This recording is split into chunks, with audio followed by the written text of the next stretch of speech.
Bonjour à toutes et bonjour à tous.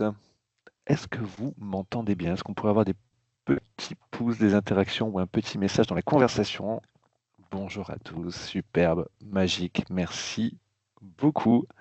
Merci à toutes et tous d'être connectés. Il est 11h31, on va commencer tout tranquillement. Merci à celles et ceux qui nous regarderont également en replay, puisque ce webinaire présentation du baromètre des métiers est enregistré.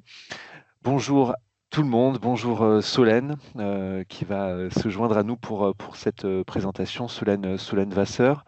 L'occasion aussi pour moi de remercier Aurore Charlot, notre responsable des alumni qui coordonne cet événement aujourd'hui et qui est là aussi à l'initiative et à la coordination de ce baromètre des métiers avec notre partenaire Opinionway.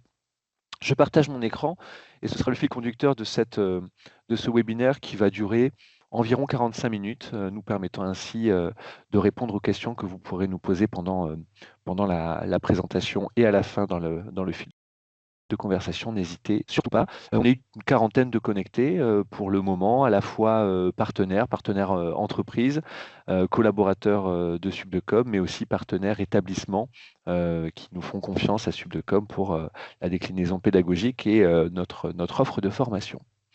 Il va avoir un certain nombre de points à l'ordre du jour, mais avant toute chose, et la possibilité aussi de tester le micro, est-ce que Solène, tu veux bien prendre la parole à la fois déjà pour tester ton micro, mais aussi pour rapidement te présenter. Bonjour Solène. Bonjour, bonjour, vous m'entendez tous? Super bien. Super. Bon bah enchantée. Donc je suis alumni Subdecom, donc très heureuse d'être présente aujourd'hui. Alumni 2018 2018, c'est ça. Donc j'ai fait mon déjà. bachelor et mon master chez Subdecom, l'antenne d'Amiens. Superbe. Eh bien, merci Solène. Et puis, tu travailles aujourd'hui dans l'univers du digital avec une appétence naturelle pour l'IA et assez naturellement, ce baromètre va engager ces sujets-là et en parler en fin de présentation. Mais comme nous en parlions ensemble, n'hésite surtout pas, si tu le souhaites, tout au long de la présentation, de prendre la parole, me couper la parole, puisque je vais diffuser un PowerPoint que je vais regarder. Donc, si tu veux Ok, ajouter des éléments qui je te vois qui sautent a aux yeux, levé qui la passent main. devant toi. Oui, Voilà, tu n'hésites surtout ça pas et marche. tu es la bienvenue. Merci Solène pour ta présence. Le baromètre que vous allez voir ici, vous le savez, il est en collaboration donc avec Opinionway. C'est la 12e année que nous faisons ce baromètre des métiers de la communication. C'est un moment extrêmement important dans notre construction pédagogique, puisque ça fait partie des piliers sur lesquels nous nous fondons pour construire nos programmes pédagogiques, pour les mettre à jour, pour adapter nos maquettes et nos référentiels, et bien sûr pour s'assurer de la parfaite insertion professionnelle de nos certifiés. C'est notre mission principale. Et donc, à ce titre-là, ce baromètre des métiers vient observer, puisque c'est un observatoire, il vient accompagner ces sujets d'évolution, à la fois en termes de métier, de compétences, mais aussi et surtout de recrutement. Et donc, la part belle sera faite, bien sûr, aux nouvelles tendances et à l'IA.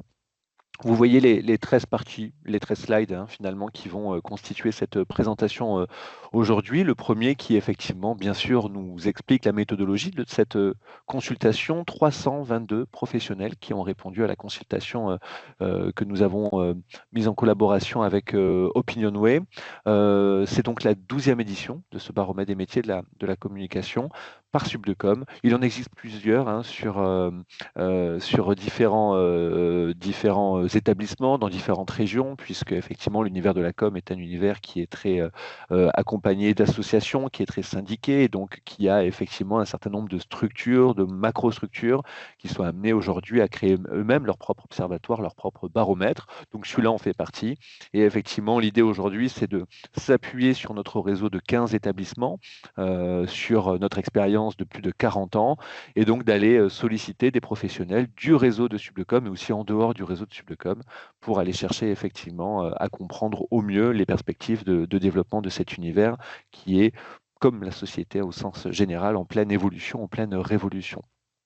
L'idée, je le disais, c'est de venir affiner notre offre pédagogique et vous le verrez dans les différents slides que vous aurez ensuite. On pose des questions très précises sur l'insertion, sur les recrutements, sur les compétences. Donc, vous verrez une première question, qui est celle qui a été posée dans le cadre du baromètre, et puis ensuite des infographies qui viennent expliquer les éléments de réponse, alors avec parfois la première réponse, parfois les réponses multiples, parfois une multitude de choix. Bref, tout ça sera expliqué slide par slide. Et puis, petit élément très graphique, on reste une école de communication. Chacune des photos, chacune des personnes que vous retrouverez représentées dans nos différents slides sont effectivement des personnes membres de Subdecom, étudiants par exemple, collaborateurs, partenaires. Pas de photos de banque d'images à Subdecom. On met en avant les personnalités et les identités. Et donc, vous retrouverez sur chacune des slides, quand il y a une photo et une image, eh bien, c'est une personne de Subdecom. Et je remercie par cette occasion l'équipe communication qui a là aussi un travail de mise en valeur de nos apprenants et de nos collaborateurs. Et puis l'équipe qui a été en charge aussi de la réalisation des différentes infographies, puisque vous avez une présentation PowerPoint aujourd'hui, mais vous retrouverez parfois sur les réseaux un baromètre très vertical, une infographie générale en un document qui permet de venir zoomer et dézoomer. Tout ça sera mis à disposition à votre demande. Première question, vous l'avez ici. Lorsque vous travaillez avec des agences de communication, quel type de projet réalisez-vous principalement? L'idée, effectivement, c'est de venir à la fois questionner, voir les réponses, et puis je vais essayer, autant que faire se peut, et encore une fois, Solène, tu n'hésites surtout pas à prendre la parole si tu le souhaites, à venir expliquer, si c'est intéressant, de quelle manière Subdecom répond aux différents éléments de réponse, soit y a répondu dans le temps, et donc vous expliquer en quoi nous sommes, je le pense, dans la bonne direction, mais aussi accompagner aussi les transformations à venir sur nos futures certifications. Je profite justement de ce premier slide pour vous dire qu'effectivement, Subdecom en 2025 a renouvelé 2 certifications professionnelles, une de niveau 6 et une de niveau 7, donc un niveau bachelor et un niveau master. Qui sont les certifications historiques de Subdecom. Responsable de communication est devenu chargé de communication et a été renouvelé par France Compétences pendant 5 ans. Et notre manager de la com, lui, est resté manager de la com et a été renouvelé lui aussi pendant 5 ans. Ce qui prouve à la fois sans flagornerie, une qualité pédagogique et une qualité de nos référentiels pédagogiques, mais aussi et surtout, et c'est l'objet de la présentation d'aujourd'hui, une qualité de la relation avec le tissu entrepris sur nos différents territoires et la qualité d'insertion professionnelle, en l'occurrence le premier emploi que font à moins de 6 mois l'intégralité de nos certifiés sur nos 2 certifications. Et puis on en parlera ensuite, là aussi sur un focus plus digital, plus IA, plus marketing, une nouvelle certification que nous avons déposée qui s'appelle chargé de marketing et de communication digitale et qui a été reconnue, admise pour 3 ans, qui est un très haut niveau de reconnaissance sur un dépôt de certification, là aussi déposé l'année dernière, pour donc les 3 prochaines années dans cette tendance où je crois que c'est ton cas, Solène, tu as vécu notre manager de la stratégie, de la communication stratégique et digitale, c'est l'ancien nom Oui, du manager de la com, voilà. oui. Et effectivement, on écrivait à l'époque dans nos référentiels le mot stratégique, le mot digital. Maintenant, tout ça est complètement induit et complètement logique lorsqu'on parle de manager. Donc, c'est pour ça que notre manager de la com, c'est un manager de la com avec tout ce qu'il induit derrière, la dimension stratégique, la dimension digitale, par exemple. Je ferme la parenthèse et je reviens sur ce premier slide. Donc, lorsqu'on travaille avec des agences de com, pour quel type de projet en particulier? Le premier projet qui sort, à quasiment 70%, c'est donc la création visuelle. Aujourd'hui, lorsqu'on sous-traite, lorsqu'on externalise ou lorsqu'on se spécialise dans une agence de communication ou lorsqu'on collabore avec une agence de communication, c'est avant tout pour des sujets de création visuelle. De création visuelle, mais aussi de projets web, de relations presse, de projets événementiels, et puis ensuite on dégringole sur la stratégie de marque, la stratégie au sens large, qui sont donc plutôt des sujets internalisés, là où les sujets d'externalisation relèvent donc plutôt des projets digitaux, des projets créa et une partie de relations presse, même si elle est quasiment à 30% externalisée, donc à 70% plutôt gérée en interne. Ce qui montre déjà une première direction, c'est que, on n'avait peut-être pas besoin de le dire, mais on le répète ici, l'univers de la communication est extrêmement morcelé, est extrêmement à la fois technique et stratégique, à la fois global et pluridisciplinaire, raison pour laquelle nous, à Subdecom, nous faisons le choix de certification, de métier, de formation qui soit non pas généraliste ou global comme on l'emploie au sens basique, voire parfois un peu au sens négatif, mais multisectoriel. C'est-à-dire qu'on a cette vocation, nous à Subdecom, de donner toute la palette, toute la boîte à outils de tous les métiers de la communication à nos certifiés, à la fois bien sûr avec une montée en puissance stratégique de Bac plus 1 à Bac plus 5, mais effectivement la capacité de goûter à tous les univers et de s'armer à tous les univers. La deuxième question qui a été posée, bien sûr, qui est important pour nous, c'est sur quel niveau d'études. Et là, il n'y a pas de débat. L'univers de la communication est en train de plus que jamais se professionnaliser, hein. Il y a eu une vague post-Covid où il y a toujours eu deux grandes impressions dans l'univers de la communication. Le premier était de dire que la communication, c'est la cinquième roue du carrosse, donc c'est le premier budget qui saute. D'accord. Le deuxième élément, c'est que l'univers de la com, il est bouché. Eh bien, quand on étudie le marché, effectivement, il y a des phénomènes de tension, mais comme dans à peu près tous les métiers. Et puis, il y a effectivement des restrictions budgétaires qui se font, mais comme à peu près dans tous les secteurs et dans tous les pôles de l'entreprise. Donc, l'univers de la com n'est que le reflet de ce qui se passe globalement dans l'univers des entreprises. Et donc, on constate un phénomène à la fois de professionnalisation, de structuration des entreprises et des services communication en entreprise, avec un rattachement au service marketing, parfois et souvent un rattachement à la direction générale, avec des missions qui vont même au-delà, à la direction générale, à la gouvernance, voire aux membres du CODIR, et donc nécessairement à aller chercher des profils plus capés, plus diplômés. Et donc quand je dis capés, j'entends capés par l'enseignement, mais aussi capés par des expériences professionnelles. 64% pour un niveau Bac plus 5 en termes de recrutement. La dernière personne recrutée dans ce service com. Solène, si tu allumes ta Mm. caméra, j'en déduis, c'est que tu veux prendre la parole.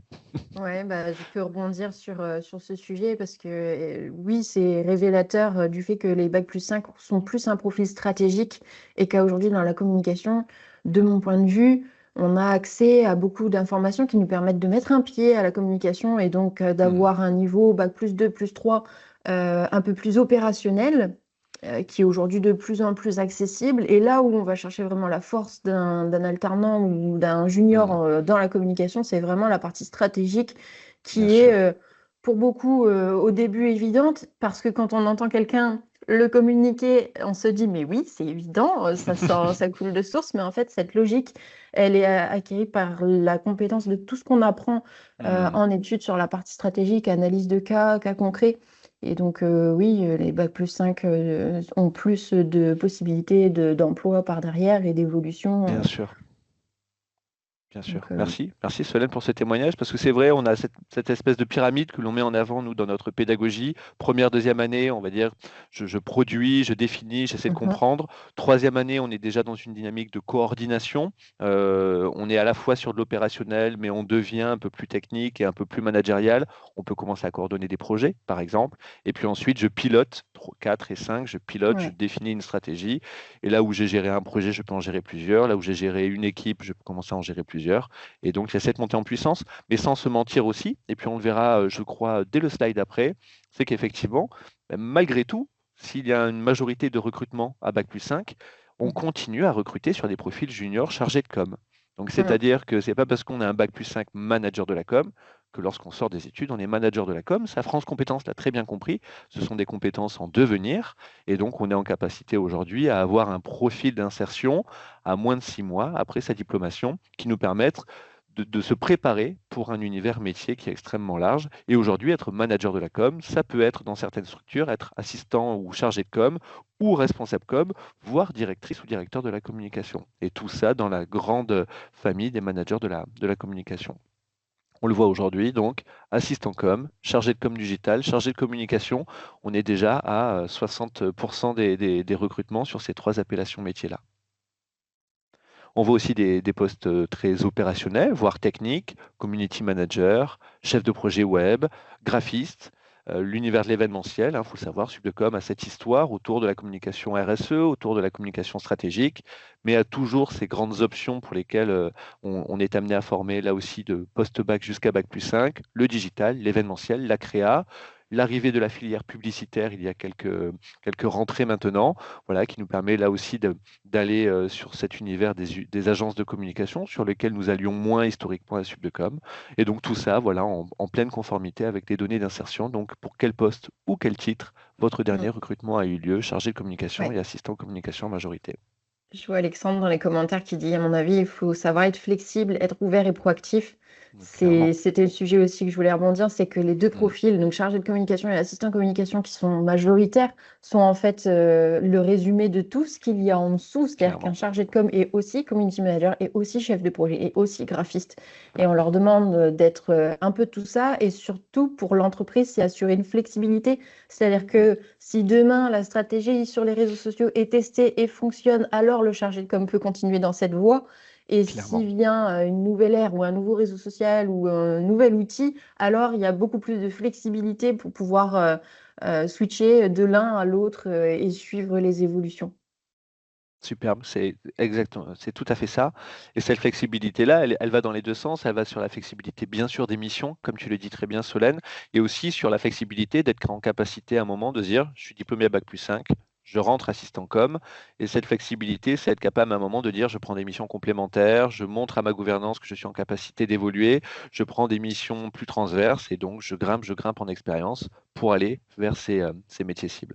C'est très juste. Merci pour ce témoignage et merci Alexandre pour le retour. L'alternance au milieu de tout ça, puisqu'effectivement, Sublecom, vous le savez, depuis quasiment toujours, met en avant l'alternance, que ce soit par le contrat de professionnalisation, l'apprentissage, voire des stages alternés. Troisième, quatrième, cinquième année se fait quasi exclusivement en alternance à Subdecom. Et effectivement, aujourd'hui, on considère que eh bien, le recrutement après de l'alternance est un élément déterminant. L'alternance est considérée aujourd'hui par les recruteurs comme une vraie expérience professionnelle. On va le voir ensuite, hein, ça fait le lien avec un slide suivant, mais la dimension d'être junior à un moment sur une fonction, en fait, dès qu'on a fait 2 ans, 3 ans, voire 4 ans d'alternance pour certains des recrutés, en première mission, en fait, on n'est pas nécessairement junior puisqu'on a déjà du temps via l'alternance sur la montée en compétences et la professionnalisation. 35% des personnes recrutées sont embauchées après leur alternance. Voilà. Et donc ça, c'est un élément qui est déterminant. Recruter, ça veut dire poste pour poste. On a aussi un phénomène que tu analyses peut-être toi, Solène, ou non, peut-être que tu es aussi actrice, qui fait que si ce n'est pas un recrutement sec, naturel, on a aussi un certain nombre de nos apprenants, nous, on en détermine à peu près 10-15% qui sont amenés à se constituer freelance, à monter une auto-entreprise et à travailler directement ou indirectement avec la structure dans laquelle ils étaient en alternance, soit parce que la structure a une taille qui ne permet pas, ou les budgets qui ne permettent pas de recruter poste pour poste, ou qui ont un fonctionnement via l'apprentissage et donc qui ont plutôt régulièrement des services comme constitués d'apprentis, mais qui disent à un moment, ah ben ce profil-là, j'aimerais continuer à bosser avec toi parce qu'il y a une patte, parce qu'il y a une collaboration, et si tu es auto-entrepreneur, je serai amené à travailler avec toi. Et donc, il y a ces 35% de recrutés poste pour poste, continuité pédagogique, continuité professionnelle. On poursuit et donc tu es diplômé, je te garde. Mais on a aussi ce profil d'étudiants qui montent leur structure en auto-entreprise et qui continuent à bosser avec la structure dans laquelle ils étaient en alternance, au même titre qu'ils bossent maintenant avec de nouveaux partenaires. Alors, c'est pas quelque chose que j'ai vécu ni que j'ai beaucoup vu autour de moi sur cette partie de développement en freelance. En revanche, ce que Mm. j'ai beaucoup vu moi en sortie d'école, donc moi j'ai fait partie des 35% qui ont été embauchés dans l'entreprise d'accueil de l'alternance. Par contre, on m'a expliqué concrètement que bah, le temps supplémentaire que j'allais pouvoir être en entreprise, il fallait que j'y justifie quelque chose de nouveau ou quelque chose qui allait développer, toujours dans l'optique de la communication, mais d'ajouter en fait une corde à mon arc. Et encore une fois, sur ce profil, moi c'était chef de projet, on y met un peu tout, et c'est là où vraiment Eh oui. j'ai eu ce switch où d'ajouter vraiment les réseaux sociaux à temps défini, parce qu'en 2018, c'était pas le début, c'était déjà avancé, mais c'était encore la mission qu'on donnait parfois à la secrétaire, parfois à l'assistant. Et puis, bah, on a un profil qui est en communication, qui aujourd'hui fait du print, qui aujourd'hui permet, on faisait beaucoup de SEO aussi à ce moment-là. Et ben, on veut ajouter la corde réseaux sociaux, et c'est par ce temps supplémentaire que permet l'embauche après une alternance que l'entreprise d'accueil m'a Ouais. permis de développer la partie réseaux sociaux vraiment très Mm. sérieusement. C'est souvent le cas et je pense que ce que dont tu es en train de nous faire témoin, on est en train de le vivre avec l'IA aujourd'hui, on en parlera Mm. avec toi ensuite, mais c'est vrai que pour nous, établissement, il est dur de s'adapter, tant la temporalité est différente entre ce que demandent les entreprises, ce que comprennent les entreprises, ce que l'on peut mettre en place sur nos référentiels et ce que l'on peut appliquer ensuite en formation. Mais effectivement, aujourd'hui, on le verra, spoiler alerte sur les derniers slides, mais il y a une vraie attente de la part des entreprises sur ce sujet de la formation et de l'arrivée des nouveaux profils avec des compétences IA en disant, ben, apprenez-nous ce que vous avez appris à l'école parce qu'on a besoin de se mettre à la page ou parce qu'on a des pratiques. Et voilà. Mais on en parlera juste ensuite. On en a parlé juste avant, ça fait l'écho, effectivement, entre le recrutement post-alternance et le niveau d'expérience. L'alternance est considérée aujourd'hui nécessairement comme une expérience professionnelle significative. Toi-même, tu l'as dit, hein, 2 tiers en entreprise, 1 tiers en école, donc une vraie valorisation du temps en poste. Aujourd'hui, effectivement, les profils recrutés ont entre 1 et 2 ans d'expérience, 2 ou 3 ans. Donc, si on prend déjà ces 2 items, on a 40% des recrutements qui se font avec de l'expérience. En l'occurrence, l'alternance le permet, quand on a fait deuxième, troisième, quatrième et cinquième année en alternance, on bénéficie de ces 4 années d'expérience. Donc on arrive sur un marché de l'emploi sans être senior, mais en étant loin d'être junior, et donc cette capacité ensuite de venir justifier cette expérience professionnelle de l'alternance, soit pour rester dans sa boîte, soit pour découvrir un nouvel univers, soit justement pour se dire, bah, finalement, j'ai déjà un peu travaillé, donc est-ce que ce serait pas le moment pour moi de faire une petite pause, aller faire un tour du monde, aller m'occuper d'autres sujets, et puis revenir en étant déjà aguerri dans l'univers de la communication et sans avoir ce sentiment parfois d'avoir perdu du temps. Il faut juste, là aussi j'ouvre et je ferme une parenthèse, la France est le pays dans l'OCDE où il y a les plus jeunes niveaux de master. Donc on a une tendance en France à commencer ses études à la maternelle, à terminer à son master 2 sans s'être jamais arrêté, là où il y a d'autres dynamiques dans les pays latins ou dans les pays nordiques, d'aller plutôt faire des césures en cours de formation ou à partir avant de commencer le premier emploi ou à quitter entre le bac et les études supérieures. C'est pas la tendance en France, enfin, c'est pas l'habitude en France, ça devient une tendance pour des bonnes et des moins bonnes raisons, mais en tous les cas, ça devient une tendance. Donc, effectivement, aujourd'hui, n'ayons pas honte à un moment de faire un break dans sa scolarité pour revenir plus fort et aguerri de nouvelles expériences, ou alors effectivement de se dire à un moment, eh bien, je vais valoriser par exemple par les acquis de l'expérience, hein, la VAE, je vais venir valoriser une certification professionnelle suite à une expérience, j'ai arrêté mes études, je me suis installé quelque part, j'y ai travaillé, je suis monté en puissance, et puis 10 ans plus tard, je me dis que j'ai peut-être un niveau master, eh bien, je viens le repréciser. Je ferme la parenthèse.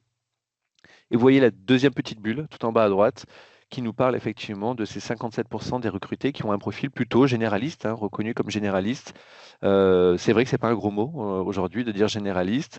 Raison pour laquelle, là aussi, à Subdecom, on a fait ce choix-là de pluridisciplinarité, de mettre en exergue l'intégralité des métiers. On est à l'initiative tous les ans renouvelée, là aussi avec Aurore et les équipes alumni, de la mise à jour d'un guide des métiers. On met en avant, on fait la promotion de la pluralité des métiers de la communication, sans se sectoriser, sans se spécialiser, avec ce champ extrêmement large des métiers online, offline, plurimédia, agence, annonceur, médias, partenaires. Voilà, c'est tout ce champ-là qui fait la diversité et la richesse de l'univers de la communication. Et on le voit, 57% des profils qui sont généralistes. Ça nous explique deux choses. D'un, la crainte des métiers généralistes et des formations spécialisées, la crainte, pardon, des spécialistes et des formations spécialisées, et deux, le fait que une grande partie de la formation et de l'évolution professionnelle, elle se fait dans les entreprises que l'on traverse. C'est-à-dire que aujourd'hui, je rentre, tu l'as très bien dit, Solène, chef de projet, chargé de communication, et puis finalement, parce que j'ai cette aptitude, on va me donner en charge une mission très spécifique qui va être tantôt digitale, tantôt événementielle, tantôt Mm. comme interne.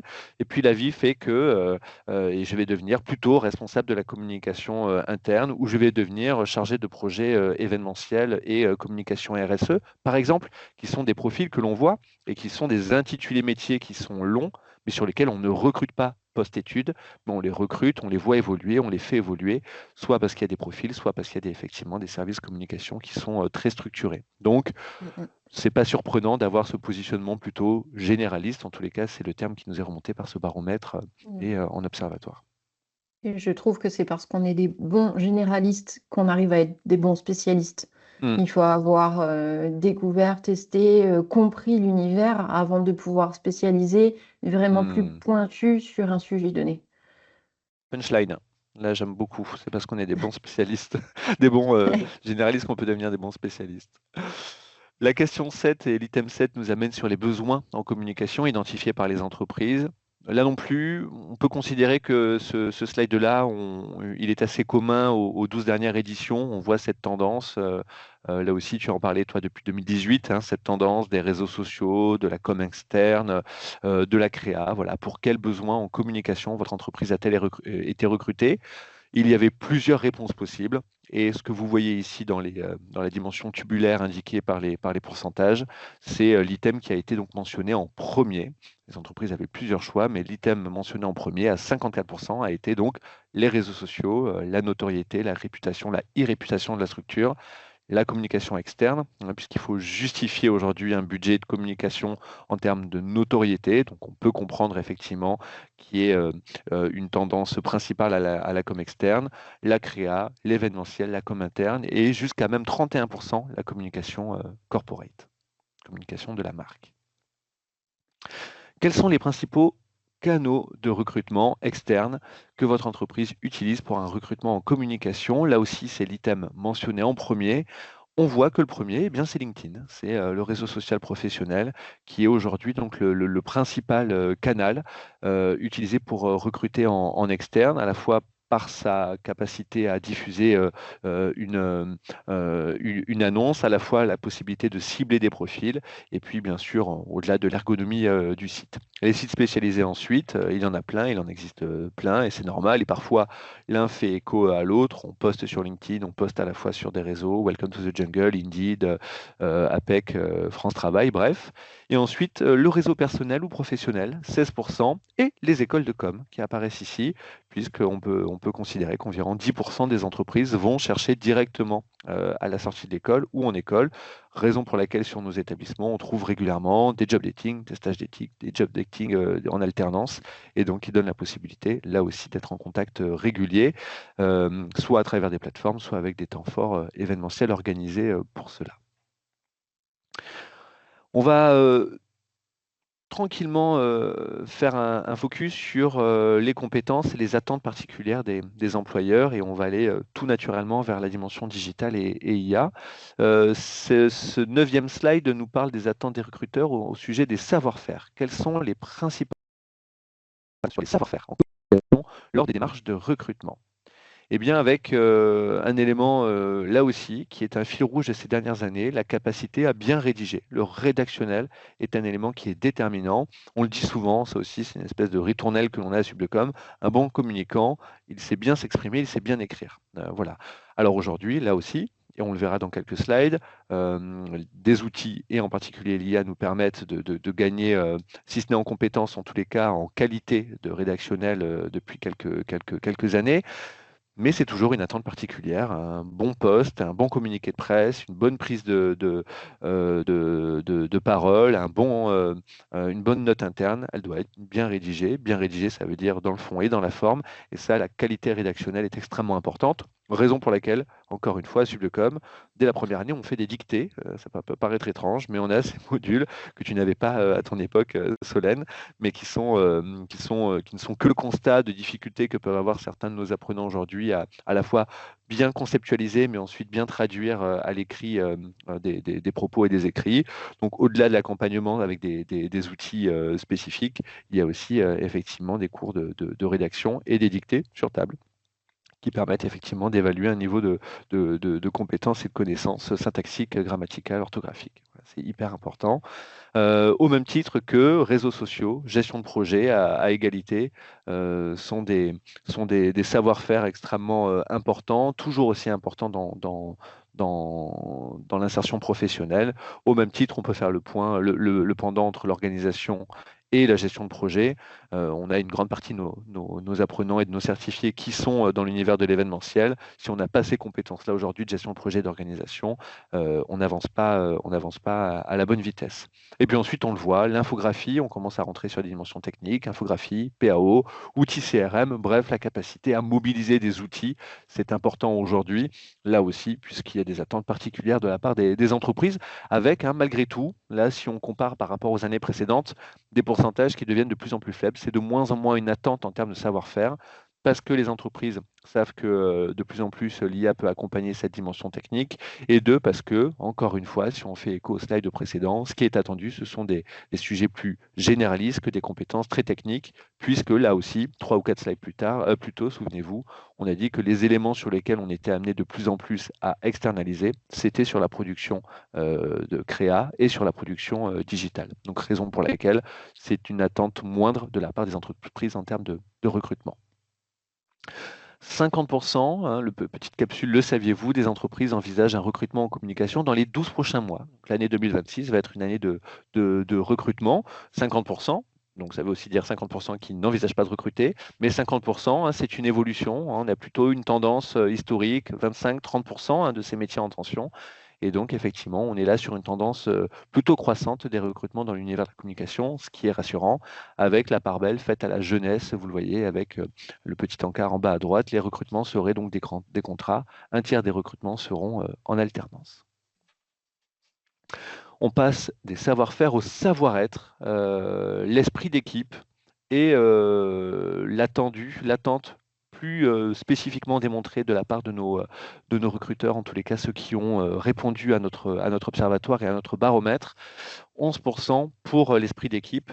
Là aussi, ça se matérialise dans notre pédagogie avec des temps forts, collectifs, bien sûr individuels, des temps de collaboration, des temps de soutenance, des temps de préparation et puis des temps de collaboration, de coopération en plus de la compétition. Bref, la dimension d'esprit d'équipe, elle est fondamentale puisque au-delà des fameux 15% dont on parlait tout à l'heure qui vont avoir une tendance à monter leur structure en auto-entrepreneur, beaucoup vont être amenés à travailler dans des structures plus grandes, qu'ils soient agences, qu'ils soient annonceurs, et donc à avoir une tendance à travailler en équipe ou à manager des équipes. 10% plébiscite la dimension de la créativité et du sens de l'organisation, au même titre que, à 9%, l'autonomie et la curiosité. Il faut savoir qu'à Sublecom, ces deux sujets, la créativité et la curiosité, depuis quelques années maintenant, font partie vraiment des piliers de notre pédagogie, avec des cours sur la culture générale, sur la veille, sur l'information, sur notre capacité aujourd'hui à construire des communicants à la fois citoyens, mais aussi curieux, intéressés sur le monde qui les entoure, puisque aucune communication ne peut se faire en vase clos, elle se fait nécessairement en prenant compte de la diversité et des enjeux de la société. Et donc, raison pour laquelle on le constate là, créativité, curiosité, autonomie, adaptabilité sont des soft skills, des savoir-être sur lesquels effectivement on observe et on comprend et on essaie de la traduire aujourd'hui dans notre pédagogie. Le parcours de recrutement avec des questions assez amusantes, mais qui permettent d'identifier aujourd'hui le recrutement et la réalité des recrutements dans l'entreprise. Avec ces quatre items, la nouvelle génération dans votre entreprise, c'est plutôt chemise blazer ou t-shirt et basket, non pas blazer mais blazer. Et donc effectivement, 14% sont plutôt, on va dire, old school et plutôt sur une dynamique plus jeune, là aussi, qui n'est que le reflet d'une transformation de la société, qui se veut dans certaines structures encore extrêmement traditionnelles et accompagnés de codes professionnels qui sont ceux, pourquoi pas, de l'industrie ou d'autres champs disciplinaires, la santé, qui a des codes qui sont ceux de la réassurance et de la tradition, et puis par ailleurs des profils ou des services ou des structures qui se veulent plus adaptés à la jeunesse, puisqu'on sait tous les enjeux de recrutement de cette génération Z en particulier, qui nécessite, selon les recruteurs, et c'est vraiment tout le fruit de cette question, un niveau d'adaptabilité et de compréhension des enjeux d'organisation de cette génération pour effectivement aller en tirer tout le bénéfice et tout l'intérêt. La deuxième question, pour vous, le CV, la lettre de motivation, c'est le fond qui prime sur la forme, ou le fond et la forme importent autant, eh bien on est sur 60-40 effectivement de fond et de forme qui priment autant, là où il y avait une tradition des CV sans photo écrit en noir et blanc, Times New Roman, Police 12, eh bien c'est le moment, on le voit à 60%, de faire preuve à la fois de créativité, de se distinguer à la fois parce que le secteur et le recrutement se tendent, mais aussi parce que c'est le meilleur moyen de montrer son identité, sa personnalité à travers deux outils envoyés à des recruteurs. Vos nouveaux collègues, ils sont plutôt recrutés selon le process que vous avez suivi ou des process en évolution. Et bien là aussi, pas de surprise, 65%. Les process évoluent, les modalités de recrutement évoluent, les phases de recrutement évoluent. On est parfois sur des tendances où c'est l'entreprise qui se vend au candidat plutôt que le candidat qui se vend à l'entreprise. On constate aussi des modalités de recrutement. On le voit dans les offres que l'on fait passer, que notre équipe Alumni Aurore en particulier diffuse à nos anciens. On voit tout ce qui accompagne les modalités de recrutement, là où avant on était sur la dimension à la fois de salaire, d'engagement, de CDI. Maintenant, ce sont les conditions de travail, les conditions de télétravail, les conditions de gestion des enfants avec une crèche intégrée dans la structure, bref, tout ce qui relève de la condition de vie, de l'équilibre pro et perso. Et puis on le voit encore, le parcours de vos collègues, c'est plutôt les mêmes formations et les mêmes établissements, ou alors des formations différentes. Là aussi, on quitte cette discipline d'école qui se recommande entre elles, même s'il y a encore des réflexes, mais globalement, on est plutôt à aller chercher des profils qui racontent à travers leurs formations différentes, des parcours différents. Et donc, ça donne ce champ des possibles à des structures où, historiquement, certaines écoles apparaissaient, voire des grandes écoles qui ne sont pas des écoles de communication, Sciences Po par exemple, HEC par ailleurs, qui apparaissaient dans des profils de recrutement de DIRCOM. Là maintenant, on commence à mettre de côté le nom des écoles, voire le profil des écoles, et on cherche plutôt des personnalités, des profils, où l'école est un élément de réassurance, bien sûr, la certification en est un aussi, mais aussi et surtout l'expérience professionnelle et sa capacité à bien se vendre au moment du recrutement. Les deux dernières slides arrivent, puisque effectivement une des grandes évolutions qu'on est en train de voir, elle n'est pas forcément liée à cette génération, mais elle est liée aussi à une évolution majeure qui est en train de vivre notre société et en particulier l'univers de la communication qui n'en est que le miroir. C'est lié à l'intelligence artificielle qui crée autant de polémiques que de mythes, qui crée autant voilà, de volonté, de curiosité que de crainte. Voilà, dans cet enjeu-là, et c'est aussi une des raisons pour lesquelles, Solène, on te remercie d'être là aujourd'hui, de se faire le témoin de cette évolution que l'on constate. Aujourd'hui, 90% des sondés utilisent l'IA dans leurs entreprises, dans leur entreprise, et l'on voit avec un élément qui sort tout de suite du lot, et tu vas pouvoir nous dire ce que tu en penses, en l'occurrence dans la rédaction de contenu. Mhm. C'est pour moi ce qui est le pied à l'étrier de l'IA, avec principalement le plus connu, et même pas besoin de le citer, ChatGPT, Mm, et qui pourtant n'est pas du tout le seul et n'est pas forcément le plus adapté dans la communication, mm, mais qui est le plus utilisé parce que c'est devenu le frigo des réfrigérateurs. Enfin, c'est devenu mm, le mm, Coca-Cola des sodas. mm, Et donc oui, sur la rédaction de contenu, je pense que la rédaction de contenu regroupe aussi beaucoup de choses à l'intérieur mm, et que pour plein de ces sujets, par exemple le copywriting, donc le fait de raconter des histoires, ça c'est mm, super important en fait en mm, rédaction, mais aussi pour structurer et poser des idées dans des angles différents. mm. Et pour ça, oui, dans la rédaction de contenu, sans surprise, l'IA est beaucoup utilisée, euh, parfois bien utilisée, mais vraiment pas toujours. Et là, c'est un grand sujet. Mm, Parce qu'on est tellement ébahi avec cette nouveauté qui est hyper bien puissante sûr. que même une réponse qui n'est pas forcément optimale peut sembler être déjà un grand pas vers la suite. Et donc, tout l'intérêt aujourd'hui de, par exemple, recruter un junior sorti d'école qui a pu bénéficier de formation IA en école, Mm, c'est de mm, recruter en fait quelqu'un qui va pouvoir former l'équipe en utilisation de l'IA de la bonne façon, ou en tout cas qui a vu du coup les différentes facettes de l'utilisation de l'IA et pas que la facette qu'on connaît quand on ouvre ChatGPT, qu'on nous dit dites-nous quelque chose et qu'on ne mm. sait pas quoi dire et qu'on démarre avec ce qu'on a. Hmm. Donc, oui, sans C'est vrai surprise. qu'il y a Et puis, plusieurs, c'est il y a plusieurs usages hein, de l'IA et tu le dis très bien. Dans la rédaction de contenu, ça cache plein de choses, mais est-ce qu'on relève de la dimension de l'idée et du syndrome de la feuille blanche et on demande à l'IA de nous accompagner? Ou est-ce qu'on est, j'en suis en tous les cas assez convaincu, c'est le cas de nos étudiants en tous les cas, dans une démarche non pas de co-création, mais de relecture, en tous les cas de correction. Beaucoup d'étudiants qui, par exemple, peuvent souffrir d'handicap invisible comme les 10 et qui à un moment mmh. se disent bah, tiens, c'est le meilleur moyen pour moi de rendre enfin un dossier qui sera vraiment expurgé de toutes les fautes, ou inversement, pour passer à côté de la police et de la patrouille et de mettre des fautes d'orthographe dans un travail qui a été généré par l'IA pour essayer de faire croire que c'est l'humain qui l'a réalisé. Bref, tout ça crée ses pendants, mais Stratégie. la rédaction de contenu, effectivement, peut être, grâce à l'IA, des éléments qui sont améliorés, amplifiés, d'un, parce qu'ils peuvent être corrigés, et deux, parce qu'ils peuvent être effectivement Mmh. apporter un angle, comme tu le dis, un peu différent et sortir de la feuille blanche. Toi, dans ton usage, dans tes observations, alors toi, dans tes usages en tant qu'entrepreneur, mais surtout dans les euh, observations que tu peux faire en entreprise, quel témoignage tu peux nous faire? Alors, je trouve que l'utiliser pour la rédaction, c'est vraiment le sujet. De toute façon, c'est l'outil qui manquait aux communicants. C'est-à-dire qu'on Mm, est assisté par des logiciels qui nous permettent de faire de la création visuelle avec Adobe Photoshop depuis des années. On est assisté pour de l'impression graphique, etc. Mais on n'avait pas encore d'outils mm, qui nous permettaient d'assister et de co-créer pour la rédaction de contenu texte. Donc c'est pour ça que oui, c'est un outil qui est principalement utilisé par les communicants mm, à 80%. En revanche, c'est un outil qui est très puissant aussi pour la génération d'images et de mm, vidéos.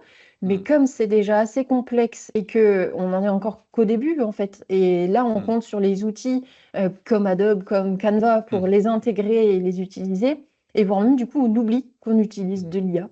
Quand on utilise Canva qui mm, modifie une image, on ne se mm. dit pas on utilise de l'IA parce que, encore une fois, IA égale ChatGPT parce que Coca-Cola égale soda. Clair, Enfin clair. voilà, on en fait toute une image alors qu'en fait c'est intégré dans plein d'outils et dans Mm, le reste des personnes qui n'ont pas répondu, donc 90% utilisent l'IA dans leur entreprise. Pour moi, c'est 100%, sauf qu'il y a 10% qui ne le ne le savent sous-estiment. pas. Ah ouais, qui ne le savent pas. Qu'ils ne le savent pas, parce Et ils ouvrent Teams le matin et voient Copilot, mais ils ne savent pas que Copilot les voilà. accompagne. Tu as raison. Ah ouais, complètement. Et donc, dans la rédaction de contenu texte, l'IA est très bien pour éviter le syndrome de la page blanche, comme tu le disais tout à l'heure. Mais je trouve qu'il peut être vraiment beaucoup plus précis et Ouais. utile quand on lui donne de l'analyse de données et même ne serait-ce que dans nos métiers, bien savoir à qui on s'adresse parce qu'on est des très bons communicants et enfin, la communication peut s'appliquer à tellement de secteurs différents. Moi, j'ai travaillé en communication scientifique, j'ai Mm, travaillé en agence de com, donc agence de com, on a tous les sujets. Même pour des industriels, après on peut passer à un boulanger, enfin tout. mm, Et en fait, en mm, tant que communicant, on doit s'adapter à chaque métier. Et je trouve que pour bien connaître sa cible, parce qu'on demande à écrire ou à montrer des messages qui s'adressent exactement à la cible qu'on veut identifier, mm, et des fois se mettre à la place de sa cible, c'est pas évident. Quand on fait la communication d'un avocat ou d'un architecte et qu'on doit se mettre à sa place, alors que c'est un métier qui est totalement opaque pour nous, ben, mm, grâce à l'IA, on arrive à identifier un peu ce profil, à comprendre ses craintes, ses peurs, et à lever ses doutes mm. euh, en analysant en fait ce retour des données. Et pour moi, c'est surtout pour ça que l'IA, elle est utile en Clairement. communication, c'est d'aider à la réflexion et d'avoir quelqu'un avec qui échanger et définir un profil avatar client Mm. pour après faire une communication où là, on va être un peu plus à l'aise pour le rédiger sans IA. Exactement. Ah, où là, l'intelligence émotionnelle, l'intelligence humaine revient Voilà. dans le facteur, puisque là, pour le coup, on ne peut pas transférer ça. Superbe. On constate aussi, 32% quand même, une personne sur trois qui l'utilise pour la création de visuels. Alors, tu le disais, soit c'est complètement assumé, puisqu'on se dit, bah, Adobe, trop long en apprentissage, j'ai pas été formé, j'ai pas les outils, c'est cher, je vais utiliser Canva. C'est une des possibilités, par exemple, mais malgré tout, 32%. Donc, ça veut dire que Mm. 70% continuent à l'utiliser, en tous les cas 68% continuent à produire par eux-mêmes, soit en externalisant, soit effectivement en utilisant les outils. L'organisation du travail, là pour le coup, on est vraiment sur un outil d'aide à l'efficience et à la productivité. c'est le rôle d'un outil, donc c'est extrêmement légitime. Communication interne et documents institutionnels. Et le montage vidéo, hein, on en est encore, comme tu disais, aux prémices. Il y a un certain nombre d'outils qui sont intégrés, d'IA qui sont intégrés. Alexandre le disait, l'IA existe déjà depuis longtemps puisqu'elle permet d'automatiser un certain nombre de tâches. L'IA au titre de marque ou de plateforme qui porte de l'IA de manière officielle et intégrée, ça c'est encore un peu récent pour nous avec des modèles premium, freemium qui permettent effectivement de tester, mais avec un certain nombre de limites. Donc, raison pour laquelle aujourd'hui, on est encore certainement à 12%. À Sublecom, on a fait le choix de décliner pour l'intégralité de nos étudiants l'intégralité du pack Adobe Creative Cloud, en l'occurrence avec les outils intégrés Firefly par exemple. Donc effectivement, là aussi je fais écho aux propos dans la conversation. On a fait le choix à Sublecom non pas de dire bon on arrête Adobe, ça sert à rien. Dans tous les cas, tout sera fait sur Canva et il vaut mieux avoir un compte Canva Pro. Si les apprenants veulent utiliser Canva, ils le font. En revanche, on donne la possibilité avec des outils éditeurs historiques, des certifications et des éléments d'IA intégrés à nos étudiants de continuer à monter en compétence sur les outils références. Mm. Et Alexandre Becquet est très bien placé pour le dire, puisque c'est mon professeur de PAO quand j'étais à Subducom et qui travaille aussi chez Adobe. Donc voilà, Ah, trop voilà bien. Ben pourquoi il est voilà. autant matrixé Adobe. Voilà. Merci Alexandre et merci Solène pour ce témoignage. Et c'est le dernier slide hein, sur cette fameuse révolution IA en tant que communicant. En quoi l'IA a-t-elle modifié la pratique de votre métier? 72% nous parlent effectivement de passer moins de temps sur chaque tâche. On est vraiment sur un outil d'efficience. On est sur 69% qui, à la fois, ont un usage de l'IA qui représente une vraie transformation dans la façon de travailler et nous aide à surmonter le syndrome de la page blanche, on en parlait tout à l'heure, et l'IA qui nous aide à produire des contenus de meilleure qualité. Le rédactionnel, par exemple, ou en tous les cas des éléments, parfois le fait d'effacer des transitions, ce genre d'éléments, ou d'avoir des bandes son qui sont plus cohérentes si on va sur le sound design. Mais dans tous les cas, on va lever encore un levier. On posait la question tout à l'heure, est-ce que la com s'est bouchée? On a donné des éléments de réponse. Est-ce que l'IA va représenter les communicants? Non, 82% n'envisagent pas de remplacer un profil junior par de l'IA. Il est hors de question de ne plus recruter des communicants. En revanche, il faut recruter des communicants augmentés, intégrés, qui sont en capacité aujourd'hui à utiliser toute la palette dont ils ont pu bénéficier à la fois dans la formation et dans leur expérience. L'IA fait partie de cette palette. Solène, comment tu ressens ces quelques statistiques? Ah, tout à fait, comme tu l'as très bien dit, on va chercher des alternants qui sont des communicants augmentés à l'IA. Et Hmm, c'est exactement ça, en fait, c'est d'intégrer un professionnel de la communication qui a l'IA et qui maîtrise l'IA, qui du coup va presque générer le travail de deux personnes communicantes avant que l'IA arrive. hmm. Et ça crée des nouvelles perspectives pour le communicant qui est moins de temps sur des tâches qui peuvent être considérées comme chronophages ou opérationnelles, qui permet donc de développer de la valeur, de développer de la créativité, de développer d'autres offres auprès de ses clients ou de ce commanditaire quand on est chez l'annonceur, d'aller chercher de nouveaux projets, d'aller monter en compétences, de se former soi-même, par exemple. Hein. On est une école, on doit parler de formation, mais le temps qu'on ne passe pas à produire des tableurs Excel ou à faire de la data vise, puisque l'IA nous le permet, c'est du temps que l'on peut passer pour aller monter en compétence sur d'autres sujets. Et ça, c'est extrêmement important. Et l'IA nous offre ce champ de manière très, très accrue. Mm. C'était le dernier slide de cette présentation. Voilà, on pensait faire 45 minutes, on a fait 48, on est pas mal. Merci beaucoup. Solène, merci à celles et ceux qui ont posé des questions dans la conversation. Si vous en avez d'autres, n'hésitez surtout pas. Solène, j'aurais un mot de conclusion, mais je te laisse en faire un si tu le Mm. souhaites, à la fois Avec plaisir, sur cette présentation ou tout autre parce que sujet que tu là, souhaites nous ouais. partager. C'est très très complet, ces résultats, c'est très représentatif de ce qu'on voit aussi sur le terrain, en entreprise, quand on découvre des équipes qui soit ont déjà un alternant en communication et donc du coup ont conscience de tout ça sur le fait que c'est un junior augmenté à l'IA et que l'apprentissage se fait dans les deux sens. En fait, ça c'est aussi bénéfique, c'est dans le sens où les seniors, les personnes qui sont en poste depuis longtemps et qui embauchent un alternant transmettent du savoir et des connaissances par leur expérience, mais aussi beaucoup les juniors qui transmettent leurs connaissances plus techniques, plus spécifiques, plus Clairement. pointues, parce qu'en fait, ce sont des outils tellement récents qu'on n'a pas toutes ces informations-là. Et pour rebondir sur un point aussi que tu disais, c'est les métiers de la communication ont de l'avenir, et ça, Mm, c'est sûr. mm, Je le vois au quotidien aussi heureusement ou malheureusement, mais mes missions en tant que communicante sont bien souvent privilégiées par les entreprises et même prioritaires par rapport à des missions ou des sujets un peu plus sécuritaires, informatiques, juridiques. On constate que bah, c'est compliqué pour toutes les entreprises en ce moment. Et comme c'est compliqué, ils sont prêts à faire l'impasse sur Bien sûr. voilà, tout ce que je t'ai cité, la finance, l'informatique, la cybersécurité, au Mm. profit du marketing et de la com, parce que ça, c'est instantané, c'est visible, ça permet d'avoir un retour sur investissement à court ou moyen ou long terme. Et donc pour moi, oui, les métiers de la communication ont vraiment de l'avenir, même si à Mm. aujourd'hui on vit une période un peu délicate et que ça va encore être profitable et l'IA va permettre, quand elle est bien utilisée, de développer aussi tout ça pour les entreprises et les sorties d'école. Superbe. Merci Solène.